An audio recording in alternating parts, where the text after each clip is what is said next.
everybody. I'm so happy to have you. You should have received an email this morning with your course 2 student manual. I'm going to go ahead and also I just dropped it in the chat for everyone. So in case you missed the email, you'll be able to get it from the chat.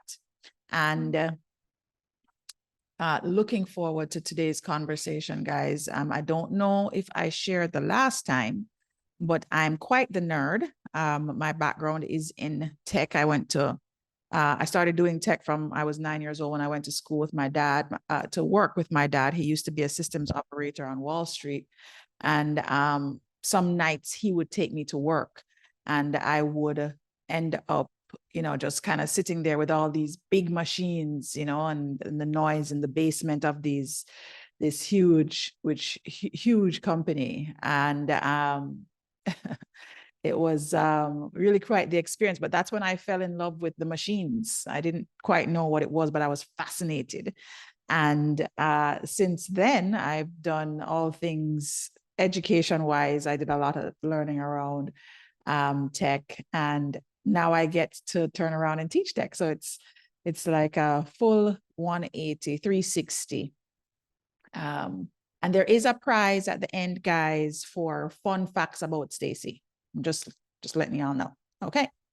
All right. So excited to share today. We're going to start getting into some more specifics around the things that are impacting our digital transformation. We're going to be talking about today more specifically technology and digital skills, right?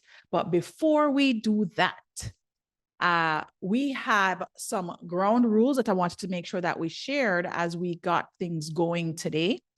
And just so that I'll be sharing this particular slide every time we have a session, especially for persons who will be joining us for specific ones and not for the entire series, although I do hope that you guys are going to be here for the whole series. And these are just some ground rules for our participation today, because, I love the interaction. I want to hear from you guys. And hopefully today you guys will actually audibly participate or even come on video, because I have a couple of questions that I'll be asking throughout the training session. So ground rules, everyone will participate to the extent that he or she feels comfortable. And of course, with anything in life, including this workshop, you get out of it what you put into it, right? So I do encourage your participation, encourage you to ask questions, make comments, etc. We had some vibrant conversation in our session on Tuesday, and I look forward to seeing that again today. We can disagree with one another and provide feedback as long as we do so constructively and respectfully. We will all put on our listening hats. I like to call them listening earpods, to amplify deep listening when someone else is speaking. We agree that this is a place to make mistakes and to learn. And of course, we agree to be responsible for our own behavior. Okay. And of course, I'm Stacy Hines, certified techie from all walks of life, and your instructor for the next few days that we are participating in this series. So welcome to those who are just joining us for the first time, and welcome back to those who were with us on Tuesday. Now, for those of you who were with us on Tuesday, I gave you some fun work, right? I think it was Catherine that said, call it fun work, not homework. I gave you some fun work. Philip, hi, Philip, I see your hand up. Stacy, before you get any further, just in case folks may not be able to see your full screen, just let them know how to use the view options to make sure that they can see the full screen. Oh, sure. No problem. Okay, guys. So when you are in let me see, hold on a second. Let me stop share just one moment. Okay. So ladies and gentlemen, when you are in the Zoom room, you have a little, looks like a Rubik's Cube to the top right corner of the screen that says view. And if you click there, you'll see 3 options: speaker, gallery, or immersive, right? When you click on speaker, the person that is actually speaking, it actually pins them to the screen. So their face is what you see the most, like that takes up most of the screen space. I would say 90% of it. When you choose gallery, you'll see like a grid that has little, you know, the zoom boxes, kind of like you're on Hollywood Squares. Some of you may not be mature enough to know what Hollywood Squares are. Oh my gosh, I'm aging myself. And when you choose, or if you should choose immersive, this is where now it's like an AI or artificial intelligence kind of experience where you are having more of an immersive view that is not typically what you'd want to use in your training session. You kind of want to stick to a gallery if you're looking at, if you want to make sure that your screen is large enough so that you can see either everybody or speaker, so that you can see the presentation as the most significant thing. Okay, thanks for that, Philip. Thank you.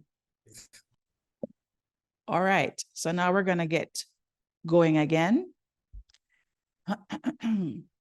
Okay, so for those of us that were in session on Tuesday, I left you with a case study for Air New Zealand that has a long-standing tradition of digital transformation. So this was actually shared in the student's manual, the link to the case studies.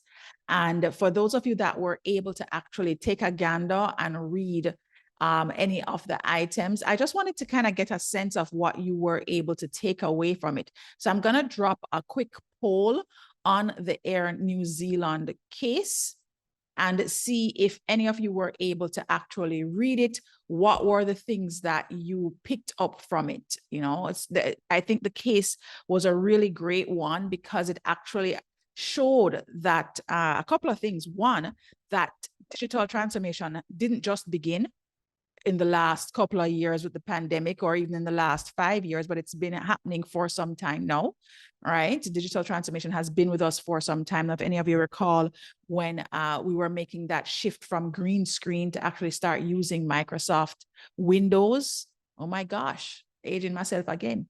I don't know how many of you remember that. Or when we started to move from Microsoft Windows 3.1 to when we started using Windows 98, and we had that beautiful blue background with the actual window, and it was really cool, right? I used to be a Microsoft trainer at that time.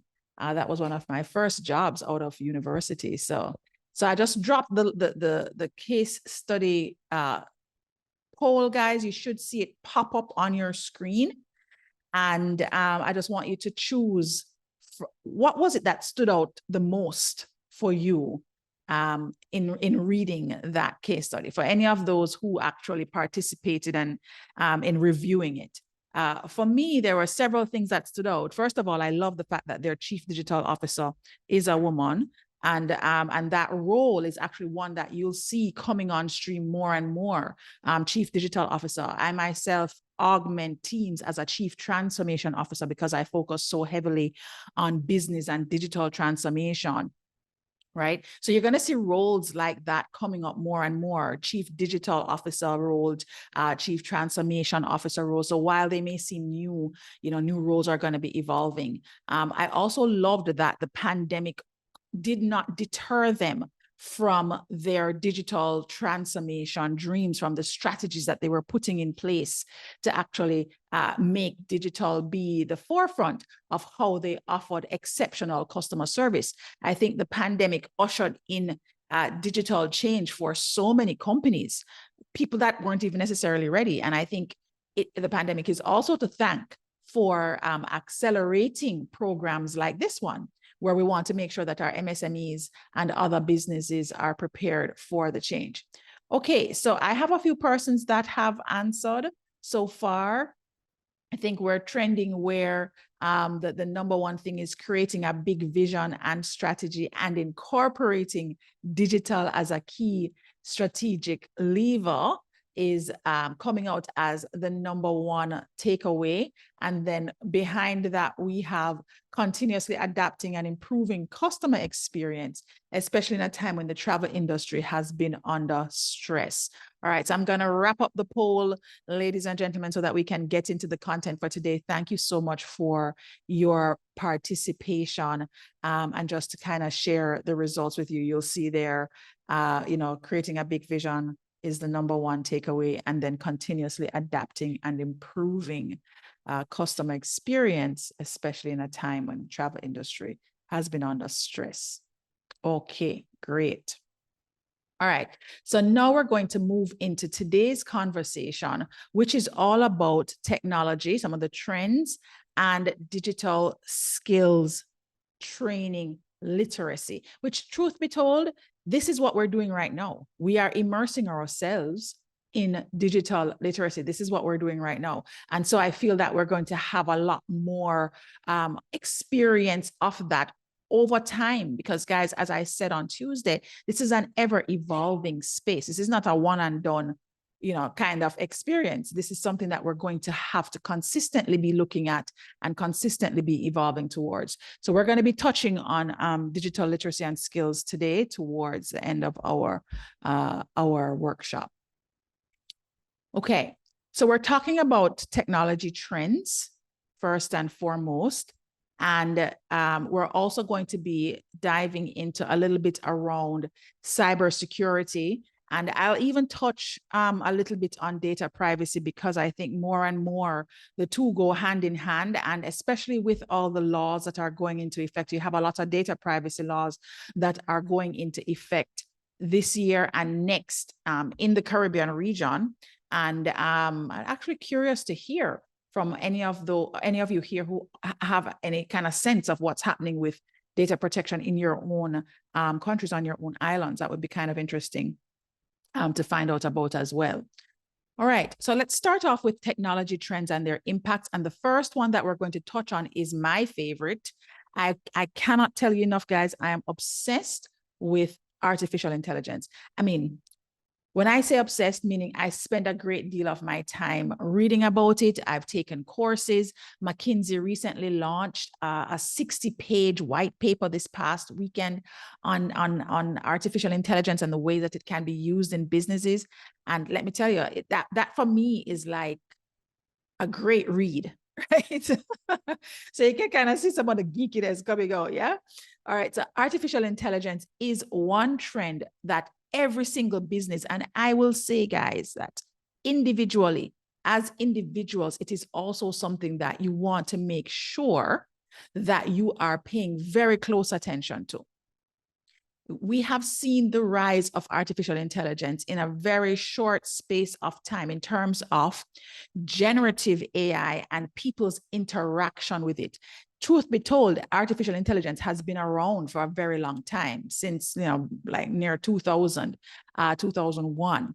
And recently I hosted a talk with entrepreneurs around artificial intelligence and its use. And we had a couple of experts that joined us. And one of the things that we did want to dispel was the thinking that artificial intelligence just joined us in November of 2022. It's actually been with us for a while, and you have been experiencing it in different ways. For example, when you would get followed around after you go online and you start to search for a pair of new shoes or a new suit, and then after you come off of that website, you'll notice that, you have ads popping up. That is a function of AI, generative AI. And you were experiencing that, a few years ago, right?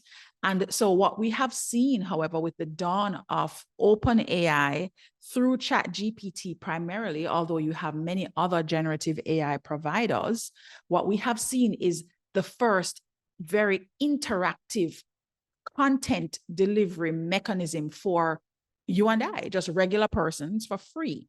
That's what really made artificial intelligence become such a big conversation piece, and rightfully so, because with the dawn of ChatGPT, we have seen now where companies, especially our small businesses, can now start to find opportunities buried inside of artificial intelligence. So the current utilization of AI across the Caribbean industry is poised to expand. And I mean, of course, it's poised to expand globally. And we can anticipate that regardless of industry, right, we are expecting to see so many opportunities unfold by 2030 due to efficiency that is going to be built in through AI, and the capacity that entrepreneurs, business owners, business leaders will have through artificial intelligence, right? And so when you think about artificial intelligence, I really want you to think about it individual first, so that when you are sharing with your BSOs, you can talk to them about it from the space of knowing the benefit of it. It's not just a passing on of the knowledge, because this is something that will, let me tell you, it's a catalyst for change. If you think about when the internet dawned and everybody was like, oh my gosh, the internet was a major inflection point, artificial intelligence is also a major inflection point in our progress as a human race, right? It has the ability to assist. In this example, we're talking about tourism, has the ability to assist the tourism industry to take data and use it to predict a potential customer's preference to sell them on a vacation they desire. Remember that example I gave about purchasing online a pair of shoes or a suit? Well, similarly, you could go online and start looking for flights to go to a particular location. And then all of a sudden, you start to get insights and information on other things that are related to the trip that you want to take. For example, I am going to the Beyonce concert next weekend in Las Vegas. I started looking at tickets maybe 2 months ago. And can I tell you that every single time I go online, I get a message that says it's not too late. You can still, before I bought my tickets, it's not too late. You can still get your tickets. I would get a note from, I would visit Expedia, for instance, where I was searching for tickets. And when I log back onto Expedia, a week later, it's like, have you finished planning your trip? Then I get an email from TripAdvisor, which I'm a member of. And it says to me, make sure to leave a review after you go to the Beyonce concert in Vegas.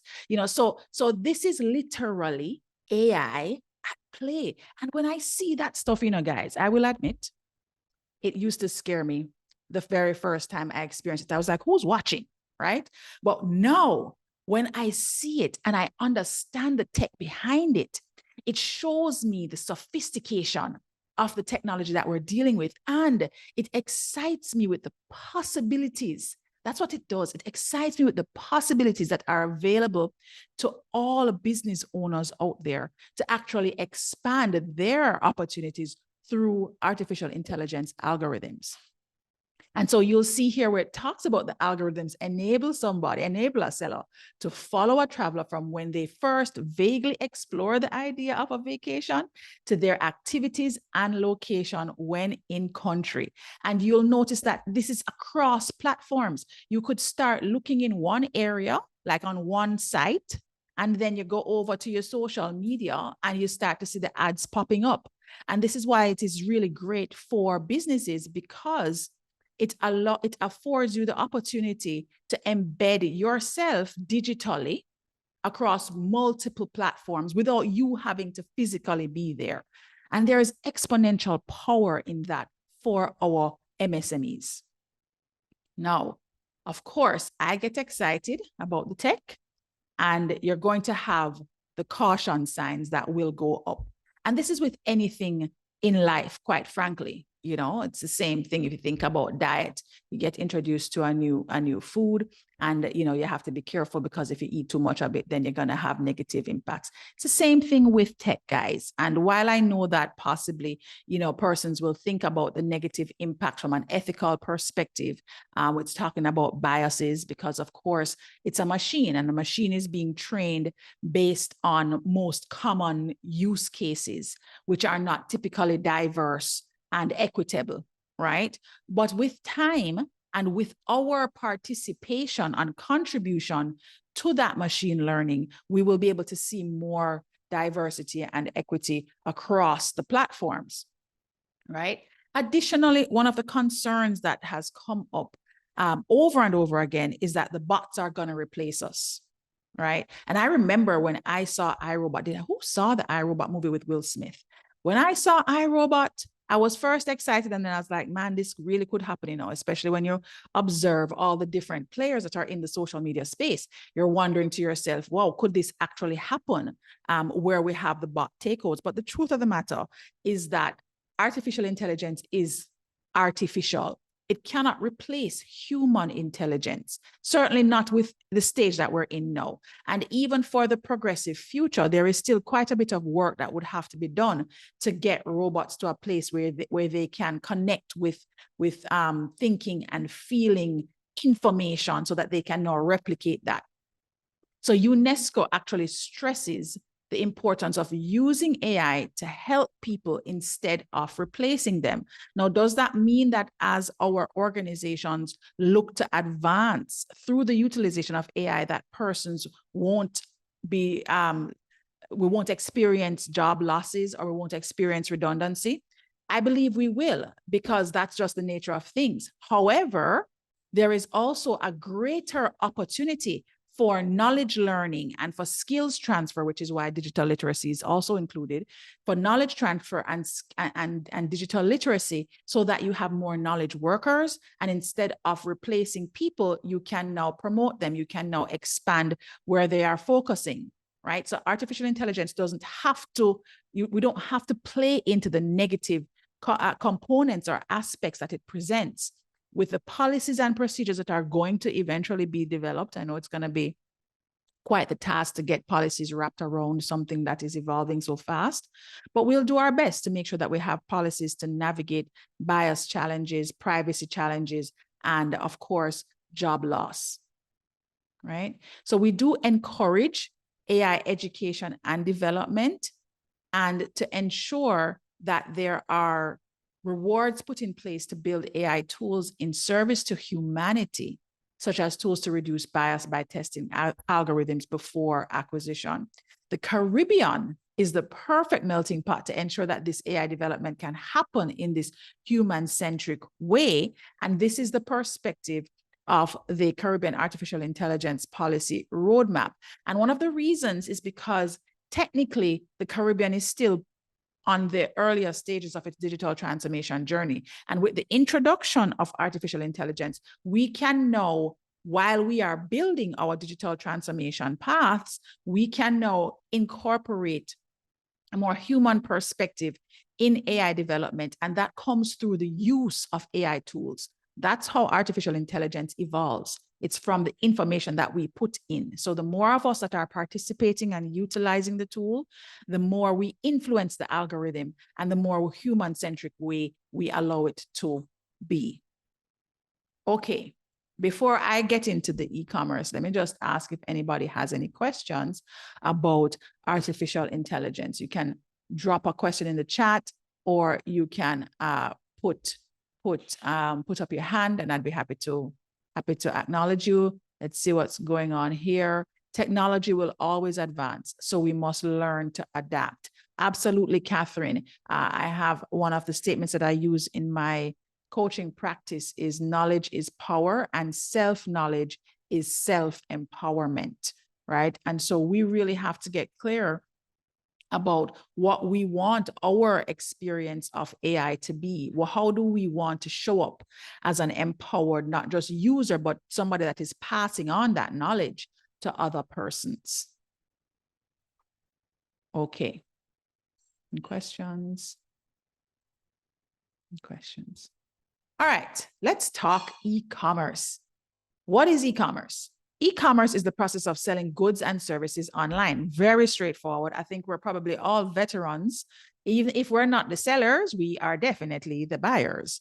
And transmitting funds electronically for those transactions. So e-commerce is selling goods and services online and transmitting funds electronically for those transactions. And we've all participated in e-commerce in some way, shape, or form at this point in time. And this is where I believe the pandemic accelerated the utilization of e-commerce. I saw so many governments putting things in place to support businesses, to ensuring that they were able to continue. Some businesses were not. Some businesses had to close their doors, but others were able to continue through utilization of e-commerce principles and practices, right?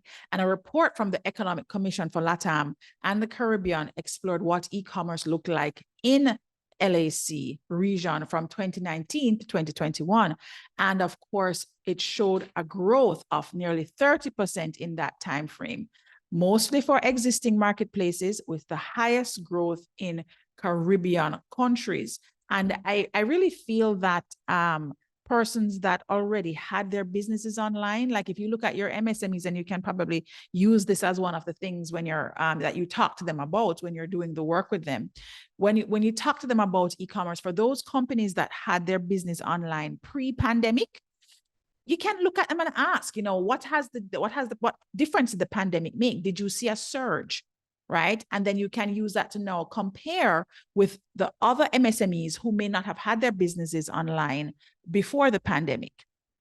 Or maybe it was they were online, but it was a static experience, the static experience where it's just about the website or the social media page, where instead you're now channeling it towards, no, this is actually a transactional kind of experience that we're talking about, which is what e-commerce is. And in order to facilitate the e-commerce growth that we saw in the Caribbean region, one of the things that had to accelerate in terms of its availability was online banking platforms. So many of our banks in the Caribbean region had to step up to the plate to make sure that they could actually sustain business needs during and post-pandemic. All right. So when we're looking at e-commerce, one of the businesses that is taking advantage of growth in online sales is Massy Stores. And on Tuesday, when we talked, I know a few of you actually dropped Massy as one of the examples of companies that you admired for their advancement in digital transformation. And some of you shared that they actually have kiosks in a few of the stores, self-checkout kiosks. Like, when I come to Trinidad, I'm going to be going into a Massy store just so that I can try out the kiosk. Like I will do that, literally just go there just so I can try it out, right? In 2020, the supermarket chain began offering online ordering of groceries and curbside pickup, right? And what I actually like about Massy is that a lot of the things that they implemented due to the pandemic, which was an accelerant, they didn't go away. Some of the e-commerce changes that came about for our businesses during the pandemic, many of them went right back to the old way of working, or they are not maintaining their e-commerce presence. And so what I want to make sure that you are impressing upon our MSMEs is, while it is important for us to be, cashing those checks and making sure that we are looking at the transactional side of things, we also want to make sure that we are maintaining that presence and maintaining that service aspect as well, which is what will keep the traffic coming to your online store. Now, equally as important as their ability to actually create online success by taking advantage of e-commerce, they have reported 2 cybersecurity incidents since the launch, one of which closed multiple stores in Trinidad and Tobago for an entire day in 2022. I don't know if you guys have been following cybersecurity and cyber attacks as it affects the Caribbean, but I have been following it, and you can see that, we are quite vulnerable to cyber. And this is one of the reasons, cyber attacks, and this is one of the reasons why it's incorporated in our conversation today about technology. So just as much as you want to make sure you have that digital strategy, a part of that strategy has to include cybersecurity. Now, in addition to monitoring the security of the systems already in place, it appears there are still areas for further development when it comes to e-commerce in the Caribbean region.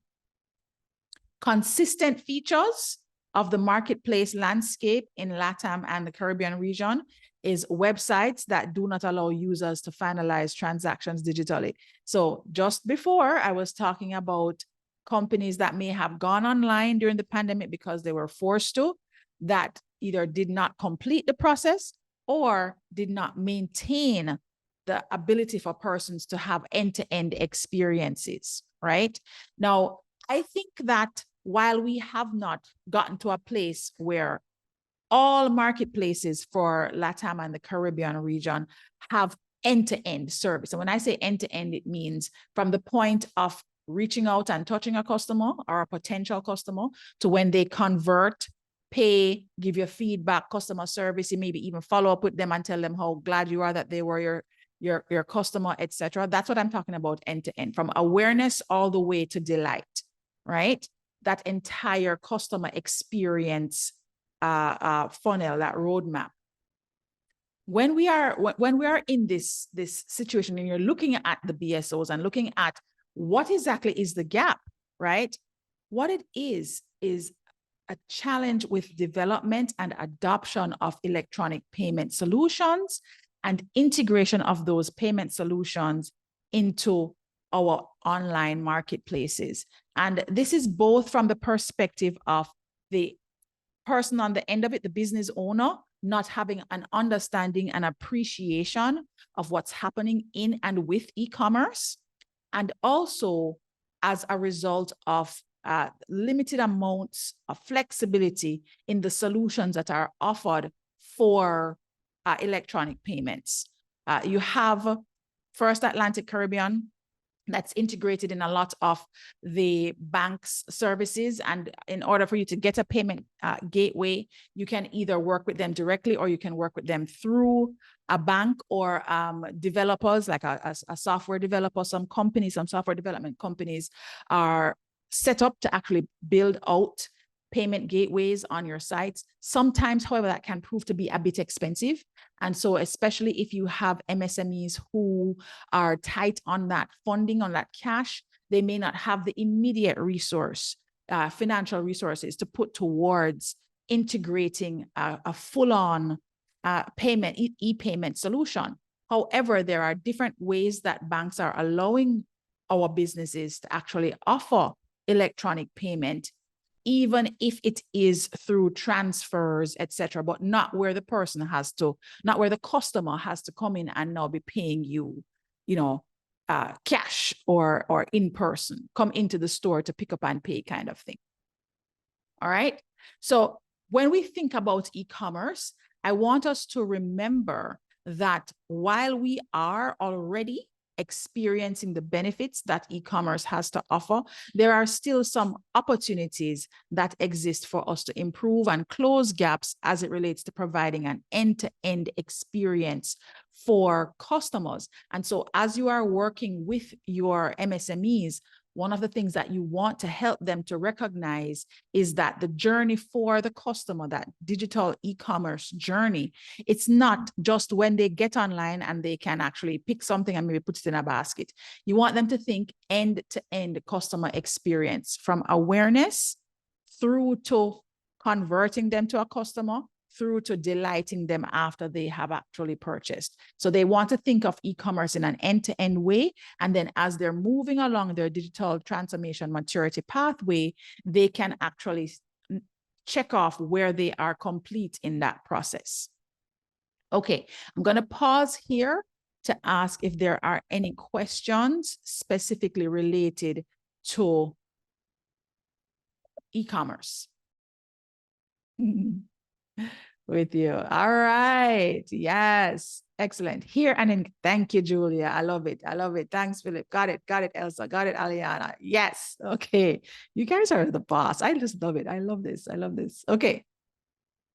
All right. So now we are moving on to the next trend, which also became amplified during the pandemic. If you recall, on Tuesday, I was sharing that I was selling software in 2008 using webinars and digital tools, right? Which for some of us, we were not yet plugged in that way. I was working remotely, traveling anywhere I was, working, right?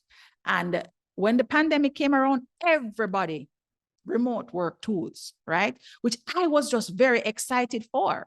I was really excited for it. I was like, finally, we're going to break down some of the barriers around, productivity and people being able to address their personal needs while delivering work. And this, for the MSMEs, is one of the ways that I find is most helpful in going through that digital transformation journey. When you're doing anything related to change and change management in organizations, because that's what digital transformation is, guys. Digital transformation is change. And remember, we talked about change happening at the individual level first. So your MSME business owners, the change is happening with them first. And the most critical part of that change, right, is what's in it for me? Am I doing all of this for the customer? Right? It starts with each and every person that is a part of that business. That with them, that what's in it for me is so critical. And this is actually where this particular trend is where I feel digital transformation can anchor itself in a business, because this is what's in it for you. What's in it for you is the resolution of communication challenges, because you now have remote work tools that allow persons to work from anywhere at any time and stay in touch with their customers and provide that exceptional service, right? There are also scheduling tools to allow you to schedule meetings, etc. So I use Calendly quite a bit. There's another one called Adevent that you can use to schedule large groups of people, right? So there are scheduling tools that are out there. Project management. Oh my gosh. Who doesn't need a project management tool to support them doing business? And with the dawn of software as a service, whether it's freemium, like I say, where it's free and you can upgrade to get better options or offers, or it's premium where you're paying a hefty sum of money, you have tech that is available to you now to help to manage the different projects that organizations have to handle. File sharing and storage. This is a big one because so many of us are actually utilizing so many documents now, digital documents. Remember the file cabinets? We talked about the big book at the government agencies and the entrances to banks and those places on Tuesday. Remember? We're talking about the big book and how you go and them have to write down your name and what floor you're going to and the time you arrive, and you have to sign when you come. And when you're leaving, them say, no, please don't leave. You have to sign the book. I have to sign the book, right? Imagine if you were able to just snap your finger, right? And check-in is automated, right? You don't have to worry about anybody keeping the big book. But file sharing and storage is huge. Being able to actually work together and store your files digitally. I'm sending you the files for the course, sending those to you digitally, right? So file sharing and storage, really critical. Time tracking and time management. This has also really gotten much better. There are a lot more better tools for time tracking of employee time. I remember one of my first jobs, I think, this is probably my third job when I was in university. I used to work for ADT Security Services. It was an alarm, or is an alarm company. And I remember the first experience of clocking in and clocking out, right? That was time tracking back in the day. You have the thing on the wall, right? That was tech. That's tech, right? You clock in and you clock out. Now you can sit at your desk, and once you log in, le voila, you're automatically time tracked, right? And so there are just so many tools that are available now that help our MSMEs to actually manage the way that they do work, the way that their employees work. And it is a very helpful and supportive process for them, because it limits the amount that you have to do, that they have to do as a part of their operational everyday functions. Right? Now, one of the things that is not on this slide, but is very critical, is artificial intelligence support for work tools, okay? I'm not sure if anybody here is already using it, but when you are scheduling meetings, make sure you get your AI assistant, whether it's through Otter or Otter spelled OTTER, or Firefly or Sembly. You can literally get an assistant, a bot, to go to a meeting. For example, if you could not attend training, I'm not recommending this though, you could send your bot to training, right? It allows you to actually support and give you capacity as business owners. They can now get that next level support in managing their schedules, managing their time, managing their teams. Okay. All right. Catherine is asking me to list the bots. I will definitely do that, Catherine, and drop it in the chat so that everybody gets to see them. And while I'm doing that, I just want to throw this question out there. Has the pandemic changed your online shopping behaviors? Are you buying more online than you were before? Are you utilizing digital purchasing services, e-commerce, way more than you were before?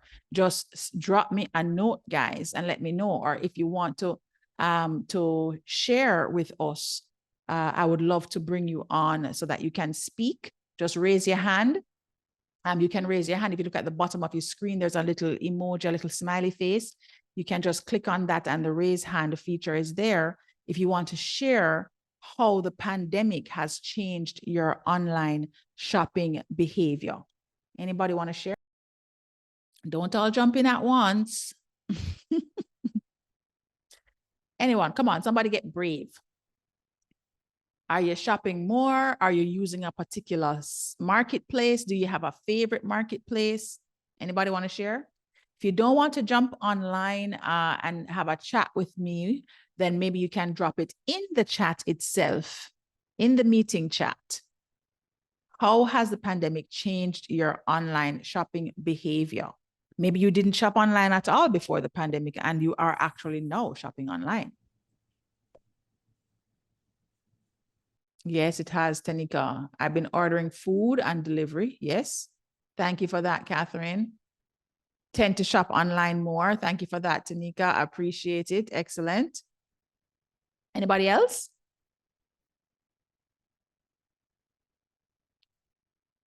No. More online shopping from Julia. More options and availability. Office supplies, ordering office supplies online. Okay, great. Leoi says, I check online stores to see inventory. Oh, that's a great way to use. That's a great way to use e-commerce. You actually can go and check to see whether or not they have it in stock before you go into the store. So you may want that face-to-face experience, but you go online to check things out before you head in. Courier service. I use a lot of courier services. Definitely use a lot of courier services. Elizabeth said, not a lot changed for you. Okay, I appreciate that, Elizabeth. Things are pretty much the same. You were probably already very digital prior. Excellent. Kelvin says something similar. Kelvin says something similar to Elizabeth. I always embrace online e-commerce, e-banking. Once there's an online option, I use it. Okay, excellent. Thanks so much for your participation, guys. I really appreciate it. I'm going to run a quick poll just to see from the technology trends, right? Which one are you most comfortable with and feel confident in guiding your MSMEs or your BSOs about? Which one are you most comfortable with and feel confident in guiding your MSMEs?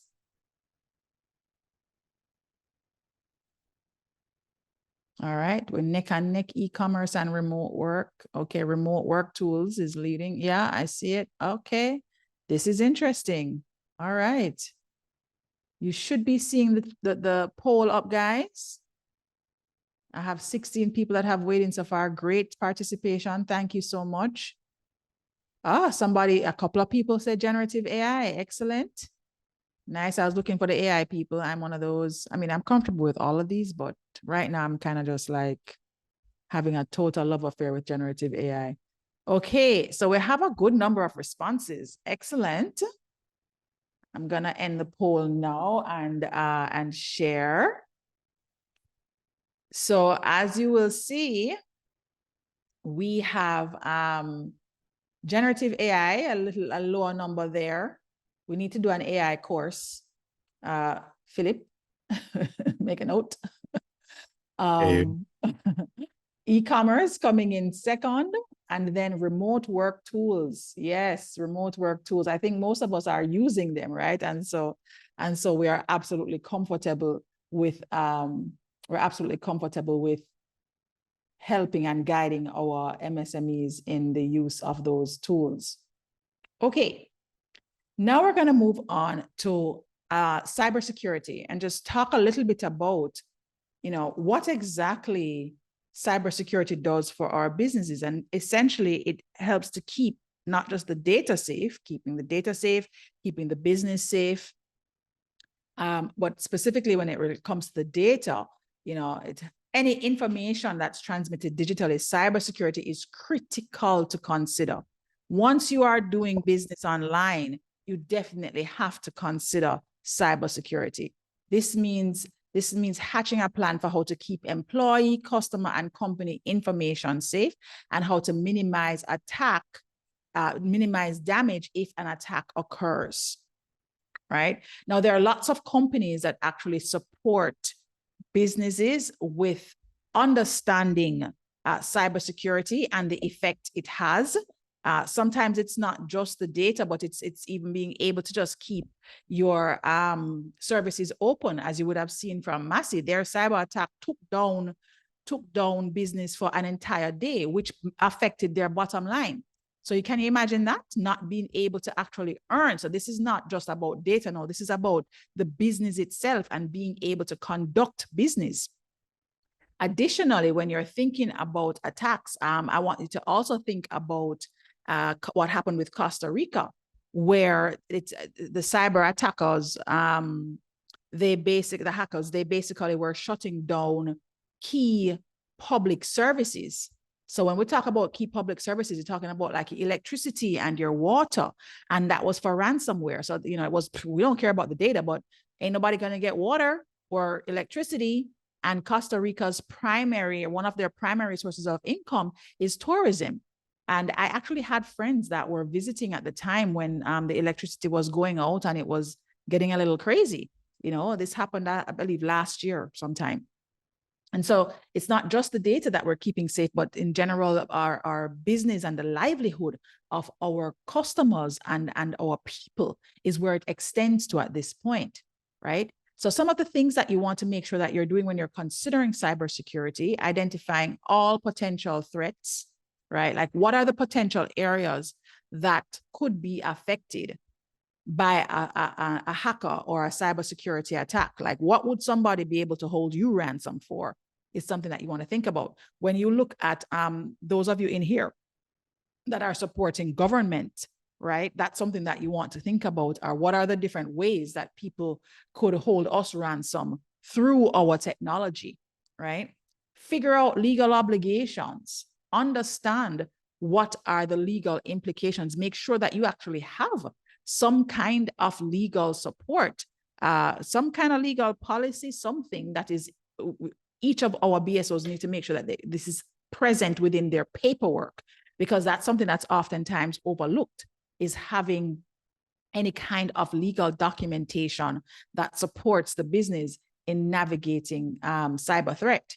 Assessments, doing assessments of the potential risks. So assessing the assets that are available and any risks that you could incur, and then coming up with a plan, and of course, testing a plan. Just this past week, one of my clients they have cyber testing that they do every now and again, and I was sent an email that was a phishing email, and phishing is spelled PHISHING. And basically, what they did was they sent me an email that said that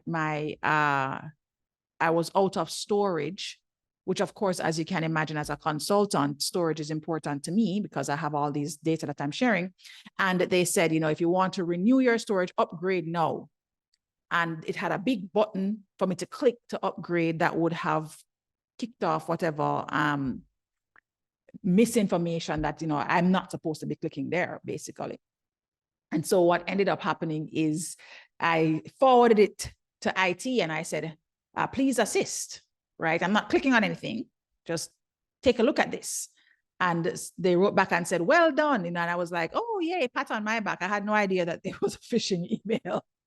But I don't like clicking on stuff from people I don't know. Right? So simple things that you can do to make sure that your BSOs are paying attention is just telling them to be more alert and aware of the simple ways that they can get hacked. So looking at emails, and if you see an email coming that's kind of unrecognizable, looking at who it's coming from, not just clicking on links that say, click here to do something without actually looking to see whether or not they recognize it. So even without a big plan, ladies and gentlemen, you can empower your your MSMEs to actually start looking for ways that they can mitigate against potential cyber challenges.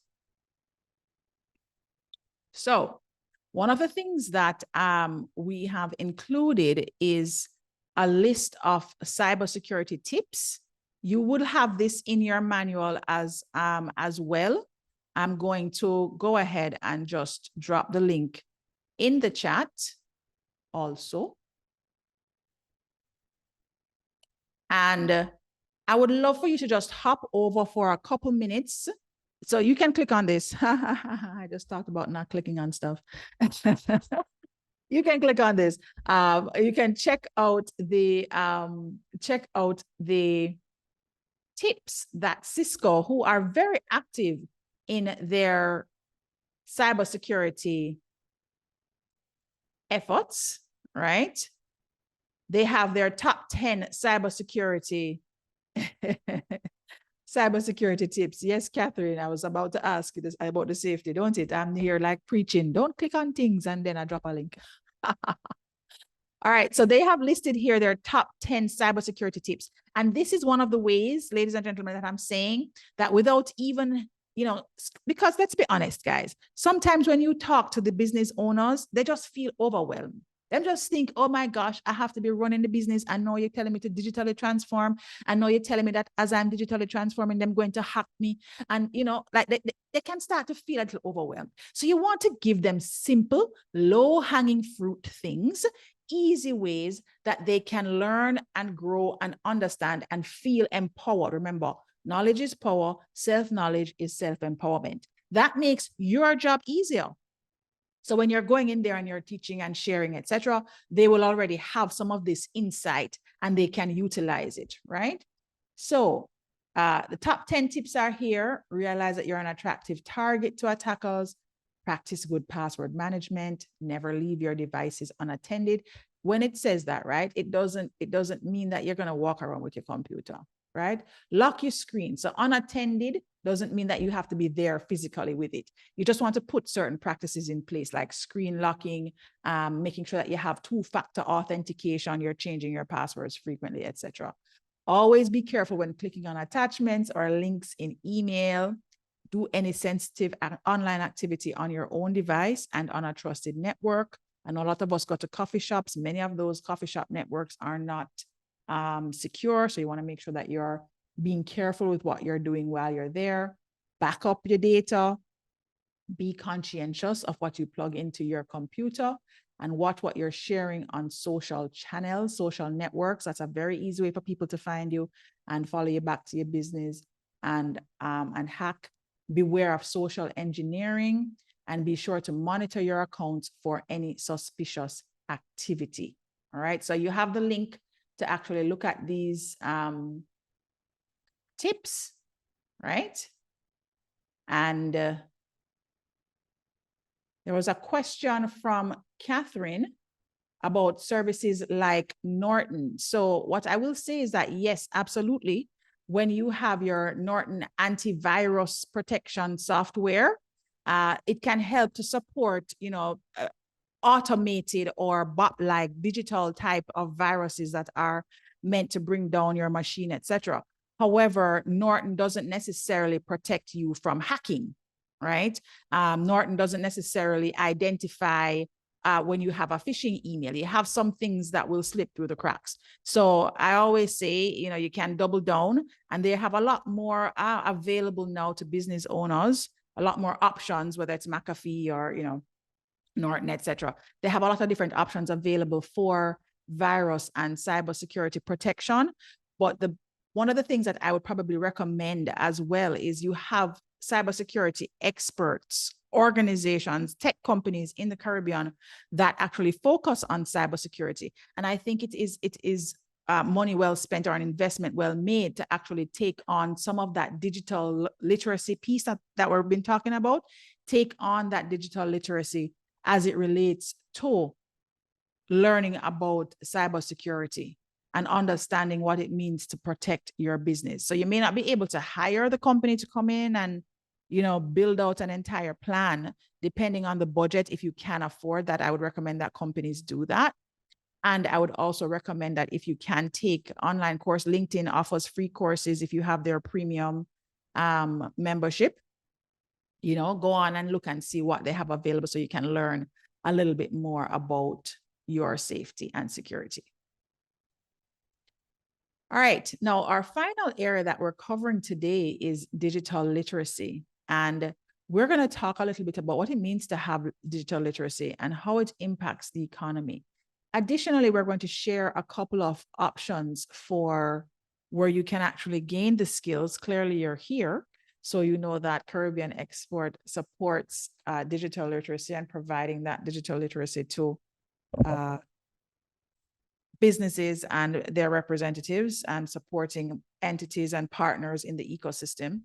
So we'll share a couple others as well when we get to the last part of this. So what is digital literacy? Digital literacy is the ability to use and adapt to information and communication technology, right? So in workplaces, it means having the skills to use the business's current digital tools, the communication platforms, the software, the POS or point of sale systems, while also being able and willing to adopt new technology. Right now, of course, literacy may focus heavily on the tech, and there is a side of literacy that also focuses on your way of being, just the fear factor, the vulnerable side of learning something new and leaning into the discomfort of not knowing and trusting that this education, this upskilling is going to support success at many different levels. So McKinsey predicts automation could impact 50% of the world's economy in the next 15 years or so. And when it says impact, it's not talking about the loss of jobs, such as you know, actual roles, but people's capability and capacity for work, utilizing and leveraging digital tools and automation, right? The World Economic Forum reiterates that the adoption of automated technology will change the workplace or transform the workplace, not eliminate positions for human workers. And that's good news for us, right? I think that's good news for us. So since we're not getting eliminated, what does that mean? That means that we got to go learning, right? So rather than being replaced by computers, most workers will instead work alongside rapidly evolving machines. So I will have my own bot. That's a physical bot. Right now, I actually have a ChatGPT personalized bot that I have personalized so that I can get my answers, etc. Eventually, I will have my personalized bot that's walking around with me at home, right? And I'm prepared for that. I'm like fully ready. Let's do it. Bring on the bot, right? The future of work will see a shift in demand away from office support positions, machine operators, and other low-skill professionals. This work will be automated and taken over by machines and will be moved towards what I call more knowledge workers, tech professionals, such as engineers, information technology specialists. And let's not forget our subject matter experts. I mean, there are so many fields that require SMEs. Like, you know, you have to know the business, you have to know the product, you have to know the customers' pain points in and out. And so when you're talking to your MSMEs, especially those that have a very niche product or service, this is one of the things that you want to ring home to them, is that you want to maintain, as business owner, you want to maintain your skill set so that you can use tech as leverage, because your knowledge is what is valuable to the customer, to providing that product or service, right? Additionally, the importance of digital upskilling, making sure that you're staying on top of your skill set, and suggesting that vulnerable populations are disproportionately impacted by a lack of learning opportunities to gain those skills. And while the Caribbean may have been, I think, listed as a vulnerable population, I feel that work that's being done through services like Caribbean Export, funded by IDB and other partners in the ecosystem, it's really to shift that so that we are no longer in that vulnerable space, right? And so being aware of where you are from a knowledge perspective and being willing to step into becoming more knowledgeable is very key. And you are setting an example, certainly, for your MSMEs by coming to this training series to get a better grasp and understanding of digital transformation. Now, where can the skills be gained, right? A couple of other places for digital literacy. Flow Foundation is on a mission, actually, to enhance digital literacy across the Caribbean region and continue to employ and interact with persons who are experts and can share insight and knowledge. And then the Caribbean School of Data, CSOD, in addition to their partners in Jamaica, their programs offer education and training around tech and digital transformation to all different levels, by the way. We actually partnered with them, we being the computer society that's here in Jamaica that I was president of for a couple of years. We partnered with them on offering this training to youth. So we had a youth focus, youth that were in vulnerable communities that probably didn't have access or exposure to digital tools and technology. And we partnered with CSOD to actually offer that training. So it's available, and they are always looking for opportunities in other islands. So if this is something that you're interested in, I recommend visiting them on their website and reaching out to them directly. All right. So here are a couple of questions about digital literacy that I would love for you to just answer in the chat. What does digital literacy look like in your everyday life? How does it impact your life? Digital literacy, what does it look like in your everyday life? Well, right now, guys, you have an easy answer. Like, hello, it looks like me showing up for digital transformation empowerment training with Stacy, right? So if that's what it looks like in your everyday life right now, then you can drop that in the chat. But what does it look like in your life? How does digital literacy impact your life? I do recall earlier when we were talking about e-commerce, and I saw where Kelvin put in, I always embrace online, e-commerce, e-banking. Once there's an online option, I use it. And I'm sure that Kelvin is keeping himself educated and up to date with what's happening, what's the latest, right? So I highly recommend, guys, that whether or not you have doubled down on digital literacy, that you start doubling down on it, especially since you are the guiding force for MSMEs, because they will need that encouragement. They will need to be enrolled in continuous learning for themselves. Okay. So are there any questions?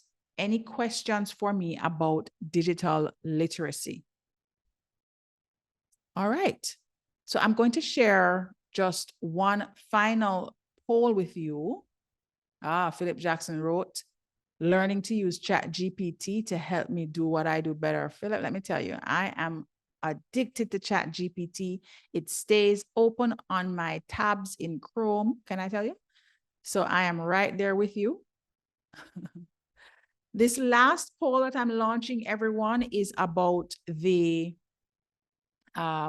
course in general. I really want to know, what was the area, what was, of the 3 areas that we covered, which one of these had the primary takeaways for you? Was it the new technology trends? Was it the importance of cybersecurity for our MSMEs? Was it the importance of digital literacy and where the skills can be obtained? Just go ahead and vote on that for me, please. Go ahead and vote on that. While that voting is going on, I just love how you guys are just like dropping things in the chat for me. Okay, Elvira says, digital literacy for me looks like educating myself every day on old and new trends just to keep up. And there's so many. Oh my gosh, Elvira, there are so many trends, like a lot. So you really do have to be in this everyday kind of, space about it, right? Catherine says, I use digital tech to communicate with my clients and suppliers every day. I send artwork and other documents and receive approval changes as well as place orders. E-commerce for sure. All right.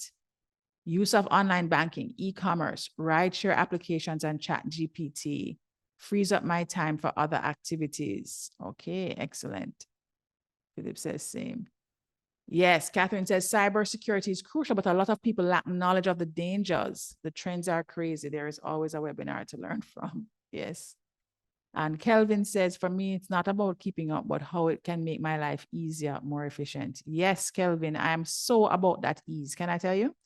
I am very much about the ease, and I am very much about the utilization of all the different tools, right? I encourage all of you, like, lean into the tools and give feedback, guys. If you go onto sites and you're not happy with how things are being, how you're experiencing things, as a matter of fact, when you're getting ready to move into actually training your MSMEs or guiding them around digital transformation, please utilize their platforms if they have them already. Before you go in, test out their platforms, test out anything that they have online so that you can give them that direct feedback as a part of the training.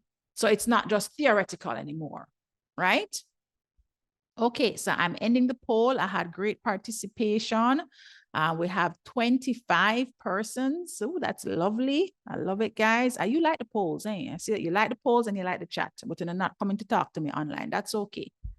As you can see, I like to talk. So I can talk to you all day long. Okay, so what was your primary takeaway? Okay, very close. Cybersecurity and importance of digital literacy and where to get the skills, followed by the new technology trends. Yes, excellent. Thank you so much for sharing your input and feedback with me on your primary takeaways today. All right, guys. So just a bit of housekeeping. As you would all know, this is a series.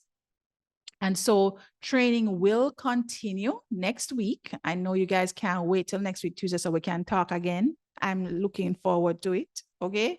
And next week on Tuesday, we're going to start off with communication and sales channels. That's where we'll be starting, communication and sales channels. So look out for the student manual on that. I'll be sharing that. I may share it ahead of time so that you can do a little weekend reading. You know how we love to look at stuff, right? And I want to say thank you so much. If there are any other questions or comments, please feel free to drop them in the chat. I'll be on for another couple minutes to allow you to ask any questions that you may have. Thank you, Clarence. Clarence says, good session. Thank you. It would be my pleasure once again to be with you for our second in our series of 7 sessions. And I do hope that some of the insights that you've taken from today will serve you as you serve our MSMEs. Awesome. Very thought-provoking. Thank you, Catherine. Thank you so much. Thanks, everybody.